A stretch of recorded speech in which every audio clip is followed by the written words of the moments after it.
Olá galera, professor Wagner, hashtag curso agora vai, exercício 2 de uma sequência de exercícios que a gente está fazendo da Unesp sobre ótica, beleza? Se você não viu o primeiro exercício que fala sobre espelhos, dá uma olhadinha lá, certo? Veja aí nas postagens que você vai ver esse exercício. Vamos para o exercício de número 2 e ele fala aí sobre o olho humano.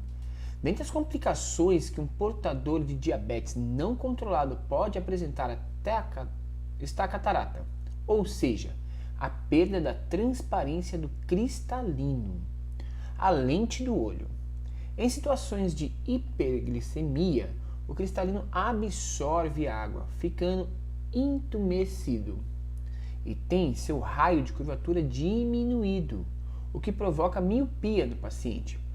Na medida que a taxa de açúcar no sangue retorna aos níveis normais, o cristalino perde parte do excesso de água e volta ao tamanho original. A repetição dessa situação altera as fibras da estrutura do cristalino, provocando sua opacificação. E aí você fica ali enxergando tudo meio opaco, certo? De acordo com o texto, a miopia causada por essa doença deve-se ao fato de, ao tornar-se mais entumecido, o cristalino ter a sua distância. Bom, vamos lá, galera. Considerem, vamos para a nossa tela aqui de resolução, a nossa pequena lousa, ok?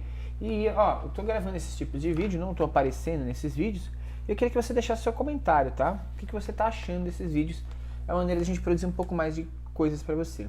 Então, gente, considerando o cristalino uma lente biconvexa, o professor, o que é uma lente biconvexa? Bom, a gente tem as lentes, né, que elas podem ser convexas e elas podem ser côncavas, certo? Isso aqui seria mais ou menos a representação de espelho. Como que eu faria o caso de uma lente, gente? Na lente, ela tem duas superfícies. Então eu tenho as duas superfícies convexas, ok? Qual que é a diferença de uma lente para um espelho? A lente ela permite que o raio ultrapasse ela, diferente do espelho que é o raio bate no espelho e volta. É uma reflexão, ok? Bom, eu vou colocar aqui ó, uma lente bicôncava para você comparar a lente biconvexa com a bicôncava. Qual que é a diferença dessas duas lentes? Essa lente aqui tem borda fina, olha a bordinha dela aqui como é fininha. Já essa lente, uau, ela tem uma borda grossa, né? Essa é a biconvexa ou biconvexa e essa aqui é a bicôncava, beleza? Qual que é a diferença, galera? A diferença vai estar em como que elas vão se comportar no meio aonde passa a luz, beleza? Eu vou fazer aqui ó, nosso eixo principal e vou mostrar para você qual que vai ser a representação que você vai utilizar para essas lentes. Na de borda fina, a gente utiliza essa representaçãozinha aqui, ó. A gente faz uma setinha fininha. Olha lá. Com a pontinha da seta para fora, mostrando que a bordinha é fina. Essa representa essa lente aqui, ó. Beleza?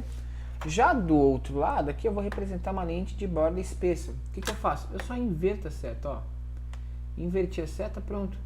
Já tenho a ideia de que a borda aqui seja espessa e ela vai se comportar como uma lente bicôncava. O que acontece nessas lentes, pessoal? O que acontece nessas lentes é o seguinte. As lentes, diferente dos espelhos, como elas são formadas por duas regiões, elas têm dois focos e dois centros de curvatura. Foco e o centro aqui. Vou fazer a representação para esse cara aqui. Se eu colocar um objeto, então eu vou chamar essa região aqui de região objeto, certo? Ao passar pela lente, esse raio vai sair pelo foco. Esse tipo de lente, que tem essa setinha desse jeito, eu vou fazer ela aqui em cima, ó. Vou fazer ela deitada, pode ser? Vou fazer ela deitada, ela tá com sono, só deitar um pouquinho a lente aqui. Essa é de borda fina, certo? Dá uma olhada que essa borda fina lembra um C. Esse C lembra convergente, certo? Então se essa lente for colocada em um meio menos refringente que ela, toda vez que entrar um raio, ela vai convergir esse raio. Então o raio vai convergir, ele vai se encontrar em algum ponto. Então ela vai ser por esse foco. Então eu posso chamar esse cara de foco objeto, centro de cobertura objeto que está na região do objeto, e aqui foco imagem, porque o raio que forma a imagem passou por esse foco, então aqui seria o centro de imagem, certo? Diferente, por exemplo, para outra lente, que é a lente de borda espessa. Porque na lente de borda espessa, pessoal, a gente vai ter o seguinte, vou colocar aqui, ó, os pontos.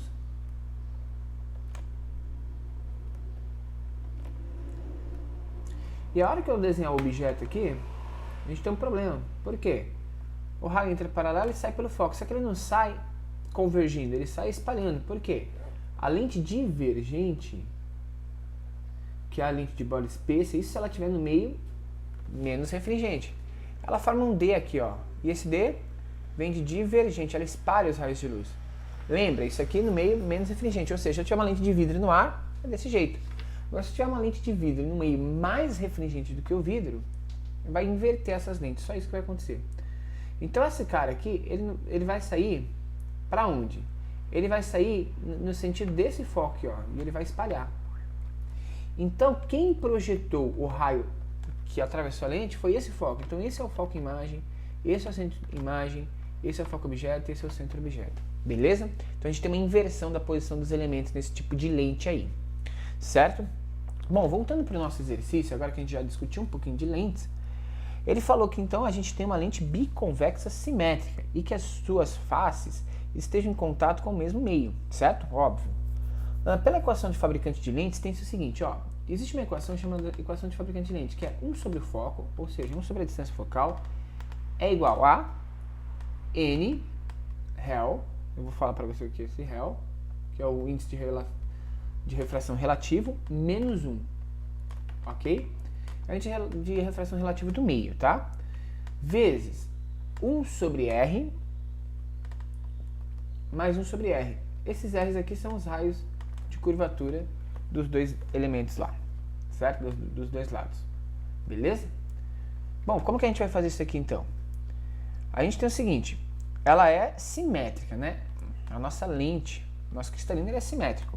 Então a gente teria isso aqui, 1 sobre F é igual a N rel, que é o índice de refração relativo, menos 1, vezes, se esse cara é igual a esse cara, a gente tem isso aqui vezes 2 sobre R.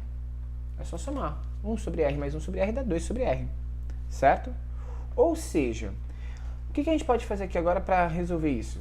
Cara, isso aqui tá 1 sobre F, 2 sobre R. Vamos inverter? Se eu inverter esse lado da equação, jogar isso para cima, eu vou ter que inverter esse lado da equação inteira. Então vai ficar assim, ó.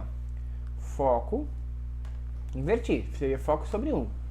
É igual, inverte esse lado, vai ficar 1 sobre índice de refração relativo, menos 1, vezes R sobre 2. Invertemos a nossa equação, certo? A gente sabe que a distância focal, então, ela é diretamente proporcional ao raio de curvatura. Aqui, ó. Distância focal. Se a gente considerar tudo isso aqui, números e elementos que são constantes na equação, a distância focal é diretamente proporcional e depende aqui do raio de curvatura. É óbvio, né?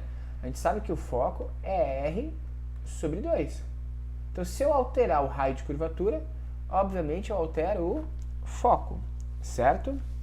Assim, se o raio de curvatura diminuir, o cristalino tem a sua distância focal reduzida. Se o cristalino aumentar o seu raio, a distância focal vai aumentar, certo? Beleza?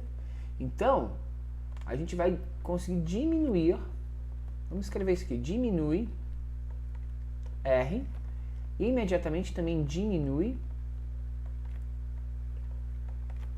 a distância focal, certo? Existe uma equação chamada vergência de lentes, você lembra dela? Vergência é 1 sobre F. Ou seja, a vergência de uma lente, que é o grau da sua lente, ela é dada por 1 sobre F, é o inverso da distância focal, certo? A vergência, então, que é inversamente proporcional à distância focal, a gente vai ter o seguinte, se a distância focal é reduzida, o cristalino vai se tornar o quê? Se a distância focal for reduzida, essa vergência aumenta.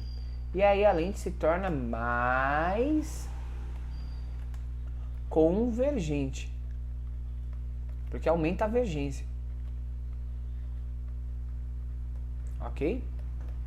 Quanto menor o cristalino, maior a convergência da lente. Certo, galera? Dado essa análise que a gente fez, então, qual que seria a nossa alternativa correta para esse exercício? Bom, a imagem será reduzida, certo? A relação aí da distância focal vai ser reduzida. Então, a gente só tem como alternativa a letra B e a letra E. Só que a gente viu que aumenta a divergência quando diminui essa distância focal. E aumentando a divergência, a gente vai deixar a lente mais convergente. Diminuiu a divergência, a lente fica mais divergente. Então, a gente vai ter aí a letra E como alternativa correta para esse exercício. Uau! Percebe, gente, que no primeiro exercício que a gente resolveu foram espelhos esféricos. O segundo exercício agora foi cobrado um pouquinho de lente e olho, certo? Então dá uma estudada nesses assuntos, que são assuntos extremamente importantes para você passar no seu vestibular da Unesp, certo? Pessoal, esse é o curso Agora Vai. A gente está aqui para te ajudar a conquistar os seus sonhos. Mas a gente precisa do seu apoio. Então dá o seu like, deixa o seu comentário, compartilhe com os seus amigos. E, gente, toca no sininho aí. Tem um sininho aí do lado? Toca nesse sininho para você receber em primeira mão todas as novidades do nosso canal. Se inscreva e vem com a gente. Vencer, sucesso. Até o próximo exercício.